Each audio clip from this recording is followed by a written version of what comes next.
Dun, dun, dun, dun. All right, welcome guys to the Senior Home Business Live Show. Today we talk about senior placement stories. If you've ever wanted to know more about this business, this is the place to be. We talk all about how beneficial it is to help seniors. I mean, it is just so overwhelmingly beautiful to be able to help somebody that doesn't have a clue where to go, but we help them through the process. And so I just want to encourage you today, if you are ever thinking about starting your own business, to consider the senior referral business. Just consider helping seniors at no cost, no obligation. And I got a student I'm going to bring on in just a few minutes. We're going to talk about some stories as well.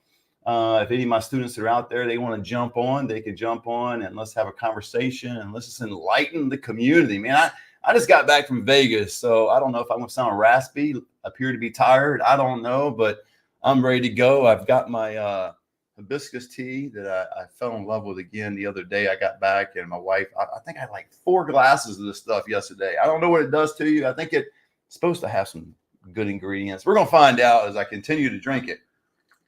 But let's get into it. Senior Home Business Live channel. So if you get any comments, or questions, just drop them down into the down below in the description and the comments section. And if you want to hit some of the chat, that's cool. I just can't answer it during this thing, so I apologize. I'm trying to multitask here and do different things. So if I don't get to your questions or comments on the chat, I apologize. And also two housekeeping things before we get into the meat of this. So stay with us. If you want to know more about the business and hear some stories and listen to one of my students, hang with me. But if you want to join a senior living group online, people that are interested in helping seniors, many of them are my students and many of them are not. They're just good-hearted people wanting to help others. You can drop down and click a link and join the group. It's absolutely free. And again, you don't get access to any courses, things like that, but you'll be able to be a part of the community. And if you'll know more about the business, you can drop down, click a link, and schedule a consultation call with myself. So I'm going to bring David on with me. David, welcome, my friend. I'm glad you're joining me this morning. And David, tell us a little about who you are and where you're from. Hi, nice seeing you, Matt. I'm Dave Hampton. My wife, Catherine, and I, we live in Houston, Texas. And we are new in the senior placement industry. I had gone through it before when I was living in Chicago with my parents, but I really didn't do anything. And then once I moved to Houston, I met my wife, and her being younger, we started last year going through it with her mother, who's mid-80s. Yeah. And we went through all the different things, and we're both in real estate. She's a real estate broker of 20 plus years, and I'm a real estate investor. I worked heavily in probate. So I was doing a lot of business in the probate industry. I say a lot, I do probably 20 to 30 deals a year. And we thought, well, you know what? We're running into people. Maybe if we get ahead of the game. And so we found your training. And so I'm more of the A personality where I find it, see if it makes sense, do it. And then if so, then we implement it. And then my wife is sort of like the person that does the, what do we call it? The nurturing type part of the business. The nurturing. Got to have the women for the nurturing. Now, women don't get mad at me about that, but that's absolutely true. They come in and bring all the love. Some of us guys, we're a little bit distant from that kind of stuff. You know, we like love, but when it comes down to this kind of thing, we depend on you women out there. Let's go. Right. So I went through the training part you had, and then I sat down with my wife, and she said, you know what, I like this. And so she has her SRES, and then we started talking to some people, and it was crazy, isn't it? Now we have 3 agents that are wanting to come on board. And I go, oh, wait, Catherine, I don't know what I'm doing here. We can't staff. I go, we're not even doing it yet.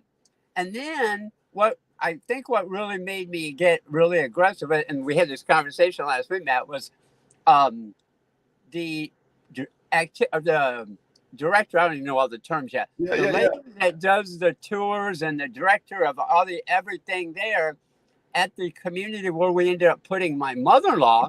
This lady is so good. She goes, well, Dave, I've been doing this at this place 20 years. I'm never going to leave. I go, well, do you have a family member? If we refer, if you don't want to pay, we'll pay them. Yeah. And she goes, so she's going to refer us all these people that because they're booked all the time. And she goes, Oh, I just tell them, go here, go here. And so now she's just going to refer. see, I And tell you so, guys, I mean, if you contemplate on getting any business, and this is one of many, I understand that, but keep this in mind. You are one contact away from your fortune. You are one idea away from your fortune. I mean, whatever that may be. Fortune is, I know it could be interpreted by a lot of different things in many different ways. And, people are sometimes in this business just for the warm fuzzies because you do get to help people at no cost, like I said earlier.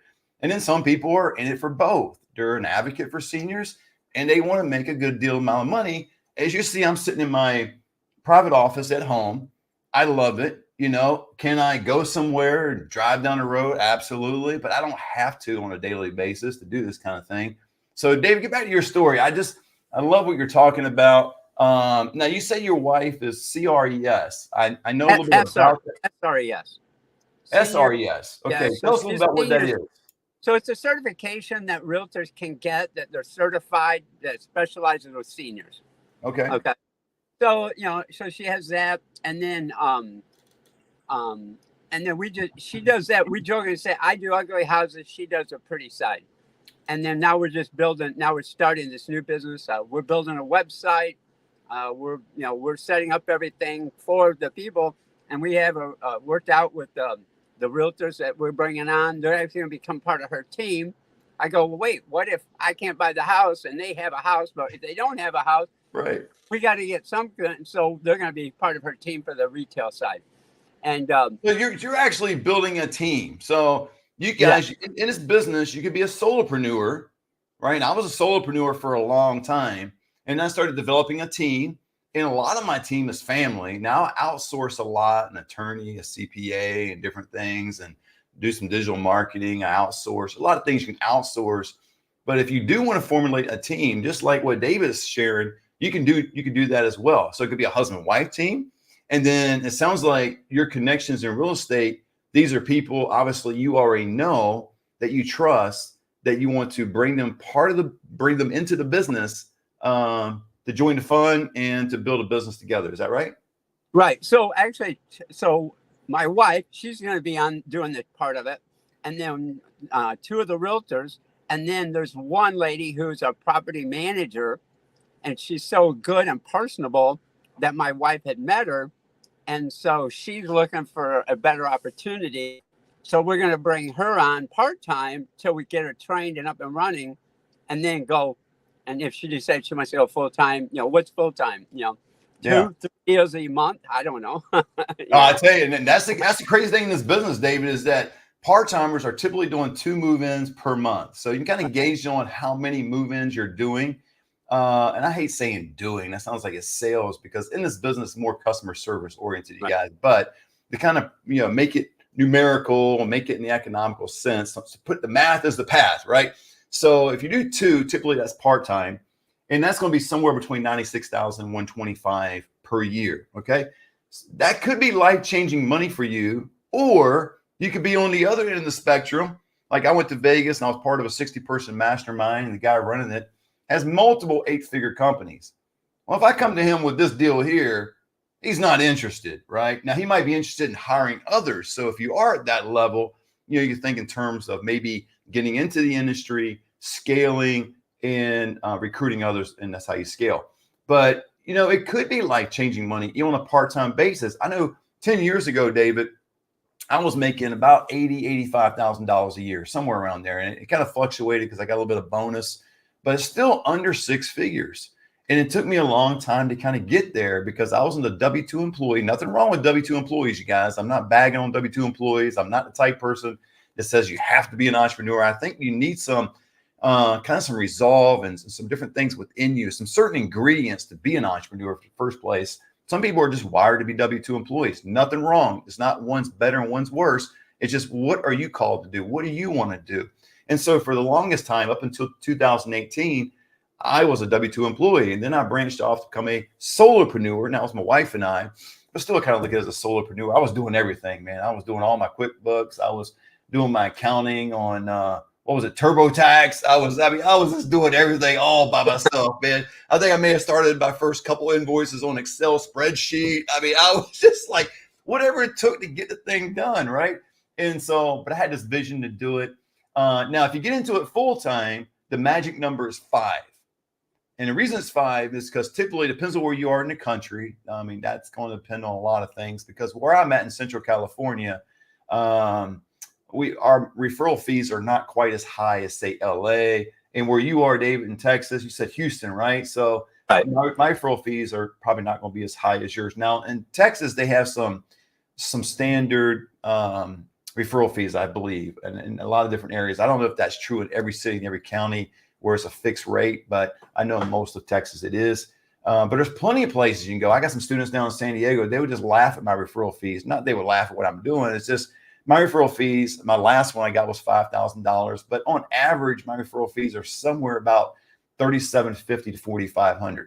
You can't move anywhere down in San Diego for those prices, right? So because you're typically going to get on average between 80 and 100% of the first move in, right? The cost. Now, there's a whole big thing with teaching in the senior home business community, in the training and the coaching.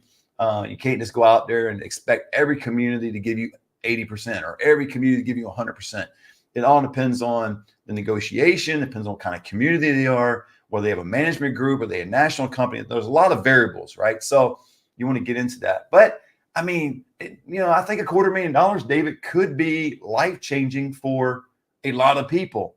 And I don't know the percentage, but I think that would put you in the top 20% of people on what they're making per year. If you're making $250,000, I don't know. I know you talked to me 10 years ago and you said, hey, I had an opportunity probably within 6 months, maybe it took a year. I don't know. I don't like putting a timeline on it, David, how much money you're going to make, because people will ask me that. Like, okay, Matt, well, when can I get my first move in? And can I get 3 this month? I don't know. I don't know you, man. I don't. I mean, I don't know if you're going to apply the coaching and the training that we go through. I don't know if you're going to be disciplined and committed to the process. I don't know if you're going to be committed to sleeping in late and going to bed late and watching Netflix 4 or 5 times a week and not really doing the work. I have no idea. I just know what our students have done. And our students are amazing throughout this country. I mean, I've got probably a top 30%, David, a middle 50, and a bottom 20. And that top 30% are rock stars. I mean, I got a lot of students that are doing very well in this business. And I'm just overjoyed that I was able to be a part of that, right? To be able to help and assist in coaching. And that's one thing, I think, David, you could attest to this, that we do very well in the senior home business, is that we coach. We coach and we relentlessly pursue our students and coaching them to success. We cannot guarantee success, but that is our ultimate goal, and we stay with you. So just to let you know, it does cost, but if you throw money our way and say, Matt, I want you to coach me, I take it upon myself as that's my responsibility to coach you, because I've had the joy of having a number of coaches in my life. And I spent thousands and thousands and thousands of dollars. I've spent, a lot of money this past 2 days in Vegas. And guys, it wasn't me going to Vegas to party. I wasn't there. I hit the casino a little bit. I didn't win any money, but I had fun. But I wasn't there to party. I was there to network. I was there to learn. And you got to constantly be at the place where you are learning. You've got to learn and keep being a student of your occupation or of your industry, of what you want to do. David, I think it's a danger zone, just kind of off the subject, but yet on the subject. It's a danger zone for all of us, any of us, to ever assume that we've arrived. That, man, I'm at the peak of my game. I mean, no one's better than me. And I think that's kind of a mindset that's going to cause people to fall. So, well, Matt, let me throw something in on that. Is that, I'm almost 70 and I'm out learning still to this day. I could choose not to work. Mm-hmm. I could choose that. And my wife and I can live very comfortable. And I've been doing real estate investing for 30 some years. I owned a company in Chicago for over 20 years. So I'm okay if I wanted to be. And through all my years, I was always taught, free lunch is what you get. And, you mentioned about it costs you something for knowledge and coaching and that. And so many people want the free stuff, or but what I found is when I had my own business and everything, anything that somebody didn't have to make a commitment to, not just mindset, but of some financial, most people didn't do it because they think, oh, I don't have any money out. I don't have anything to lose. And if you don't have the fear of loss, most of the time you're going to do nothing. And, more people, in my opinion, do more when they're in a situation. Oh, sorry. That's okay. I'm driving. So, when they're in a situation, they will do more. You hear about these accidents where they can lift a car, but Yeah. the adrenaline, because it was a situation. And it's the same thing with the coaching. Even, they always use the example of Michael Jordan. Well, I lived in Chicago. Michael Jordan, and, Michael Jordan had a coach even up to the time he retired. So, yeah, I agree on the coaching and everything, but, you also got to not do the squirrel. That's what a lot of people do. They'll do squirrel. And so just, I'm glad we found this, and we're looking real forward to moving forward and getting something out of it. And somebody said to me, well, what about your competition? I go, your only competition's in your head. Absolutely. Absolutely. I don't have competition because I do what I want. I'm unemployable. You can't fire me. How do I have competition? The only competition I have is my wife, who gets up in the morning to make me coffee. I love it. Love it. So, but I thank you for, having us part of this. So absolutely. Well, I'm glad you're part of the community, David. And I just, going back to the investing in yourself. And that's really what I do when I make money. You pay your taxes, you do all the stuff you have to do in your business.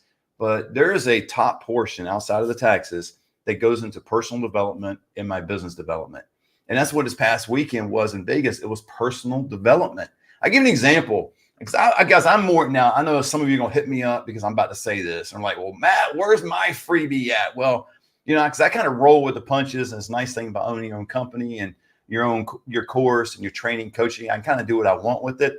But during COVID, David, remember COVID? It seemed like it was so long ago, but March 2020, right when that hit, and everybody was locked down, could not go into skilled nursing communities. And a lot of people, even other occupations, had to stay home, work remote, all that kind of stuff. I really felt impressed as a believer. I just felt like God wanted me to do this. And so I did it. Is I gave a 90% discount for the month of March. Had a lot of students in the month of March, but I just gave it. And then also on top of that, what I did, and this is not to toot my own horn, guys, make me better than what I really am. It's just something I did. But it's to David's point about investing in yourself. I really felt like, man, I want to give this away to someone. And I can't remember exactly, David, how I did it, but I just kind of threw it out there and they had to hit certain parameters, and they fill an application, tell me why. I was more interested in the why. I wasn't interested in somebody just going, oh yeah, I'll give it a try. Because to give it a try in anything, you're not really going to be successful, I don't believe, unless you're committed to it. Same in this business. Well, I had this person, read the application, thought, hey, it should be awesome. And she didn't pay anything. She lasted about 3 weeks. About 3 weeks. Because she didn't invest in herself. And I know that's the way that's my old mindset. I used to think the same way years ago. It's like, man, if I just get something for free. Now, guys, you're on YouTube, so you're getting this information for free, obviously. There's not a whole lot of life-changing information on this video, I don't think, in terms of going to make you, enable you to build a business, but hopefully inspires you to take that next step, inspires you to take a step to invest in yourself, do something for yourself. You deserve it. You really do. I mean, if you don't think you deserve it, that's where you need to start, because you deserve the very best. I don't care what people have told you. I don't care what your background, all that. I've always been kind of, David, a positive person, but I grew up in the atmosphere of, Matt, money doesn't grow on trees. Matt, it's you always got to work hard to make a living. And there's a lot of things wrong with that statement right there. Work hard to make a living. And what I figured out years ago, well, not years ago, probably 2018. So that's only 6 years ago, that I'm not interested in making a living. I'm interested in designing a life. And I'm not interested in working hard. I'm interested in working efficiently at what I do. I'm interested in getting better at my craft. I'm interested in making a positive impact on people. That's what I'm interested in. So don't dumb it down to work hard, make a living. If that's your focus, that becomes your mindset. That becomes your mindset. That's the only skill set you need. Because to be successful, you really need mindset, skill set, and you need some tool set. You need some tools to be successful. What do you think about that, David? You need some tools or not? Always, always. I mean, it's just, and you're always trying to figure out, like, why am I doing this? Well, I'm not necessarily doing it for to be a placement agent. I'm doing it to give my wife what she wants to do, and then it'll be possibly leads for me on the other business. So it's just another stepping stone that we all work. It makes the business grow. Absolutely. It's another spoke in our vehicle for my company. So, that's good. Well, David, I want to get into a couple stories. Can I keep you online just for a few more minutes with me? Sure. And maybe this will help you and help some others that are in the business. I got them typed up here. I know, guys, if you came on to hear some stories about seniors, I know we're like 20 minutes into it. You're like, where's the story? It sounds like a lot of mindset stuff. Sounds like a lot of sign up for your business thing. And I please forgive me about that. But we just get excited about this business because we're actually helping others. I want to give you a couple pointers if you are in the business or you're contemplating on getting into the business. Some things that you should do. Let me give you one thing you should do, excuse me, and one thing you should not do. Okay. Here's the one thing you should do, because referral agents, senior referral agents, more specifically, have a bad rap at times. It's kind of, I think it's fading a little bit, but you can Google this and it's out there. It's been out there for a number of years. And they're like, well, the downside of local referral agents, they only refer seniors to the places they have referral agreements with. Okay, in theory, that's correct. Practicality with me, because David, and I believe you are too, I'm more of an advocate for seniors. So I don't feel this way at all. And I give you a case in point. A number of years ago, there's this lady, and I say a number of years ago, it was probably like 3 years ago, something like that.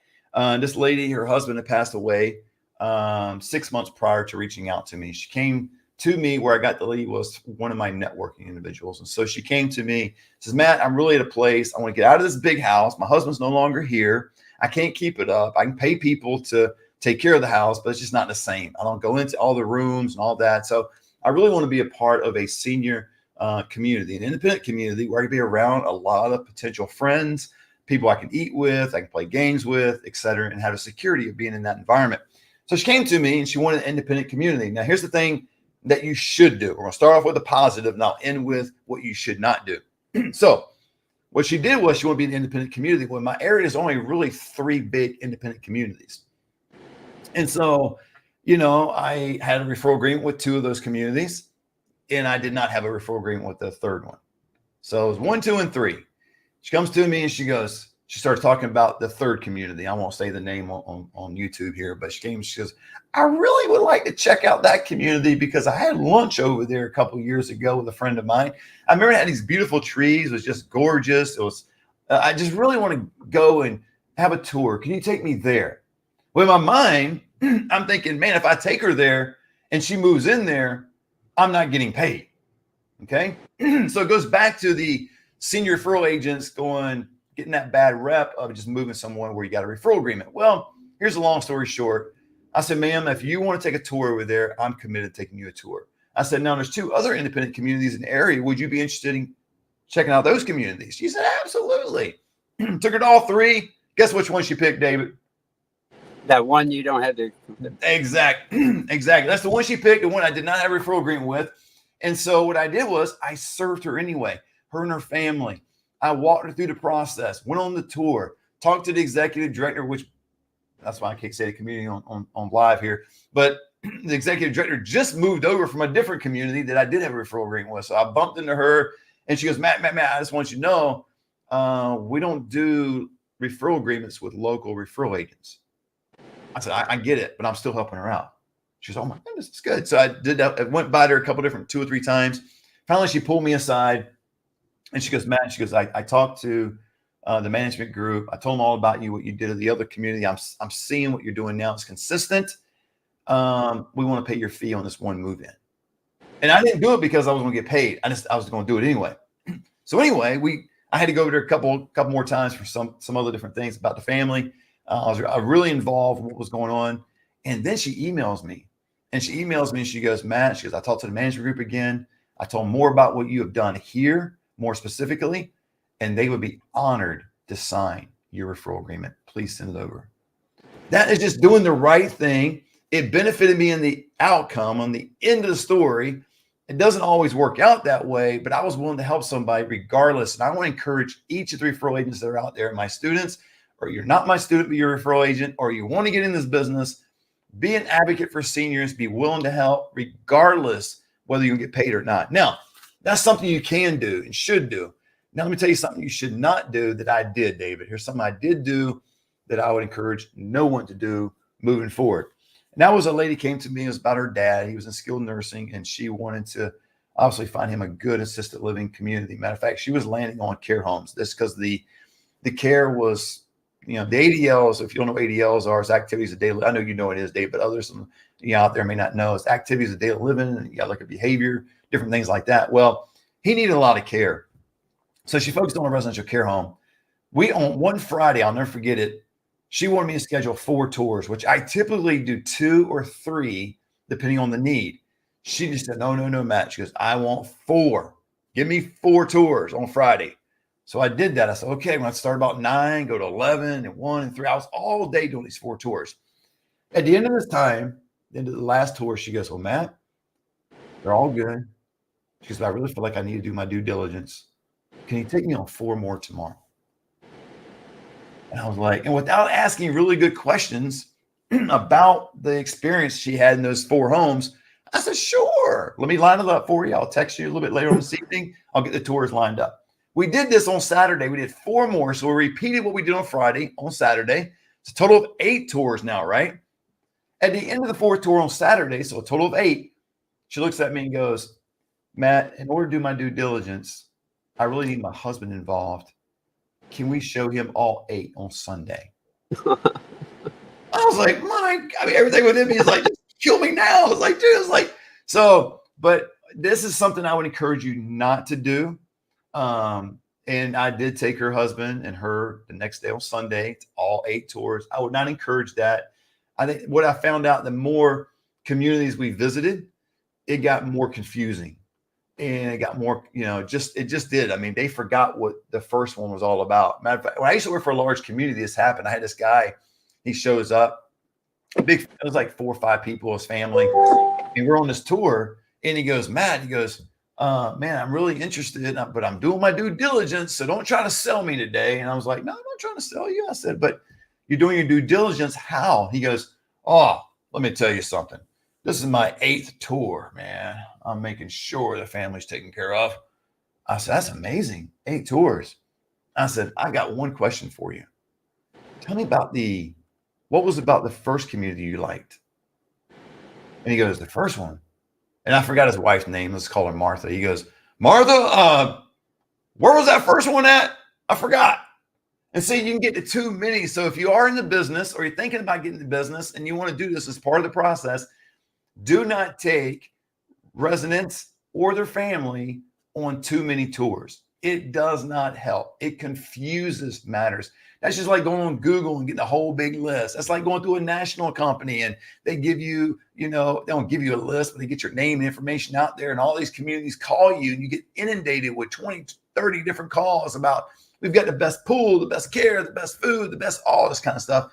And it's just confusing, David. So David, in your journey, I know you're just starting out. I would encourage you to do the first thing, be an advocate for seniors. And regardless if you got a referral agreement or not, I would encourage and I've got referral agreements all over the place now in my area, but back then I did not, especially that one because they just didn't sign local referral agents referral agreements. So got that done, but please do that. Be an advocate for seniors. Do anything at any cost within reason that's legal and all that stuff, all the disclaimers, but just be of help to seniors and their family. But then do your best to not go on too many tours. Do a lot more homework. And I think that's what I did not do in that situation. I learned I didn't do a whole lot of homework. I got their contact information. They fill out the questionnaire, David, but I didn't do a whole lot of doing a deep dive into that family and more specifically that resident. What would his needs determine? Where would be the best community for him? And that's why we won all those tours. So, well, David, thank you so much for being with us today. And Man, I look forward to talking to you a little bit later on, I think. So let's hop on a call.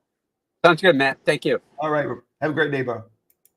All right. So, hey, that's Senior Home Business Live, senior stories, senior placement stories. And I did two of them. I had 4 lined up today, but I never know when my students are going to show up. They're free to come on this. I mean, free. It's not free. They pay for it, but I mean, they don't pay to be on the show. You know what I mean? But it's just they're able to come on this show and we're able to talk. And I hope it was beneficial to you. But again, if you want to be part of a senior living community online, free, doesn't cost you anything. Again, you don't have access to courses, but it's kind of your first step. Click the link below or schedule a consultation call with me to learn more about the business. Until next time, God bless.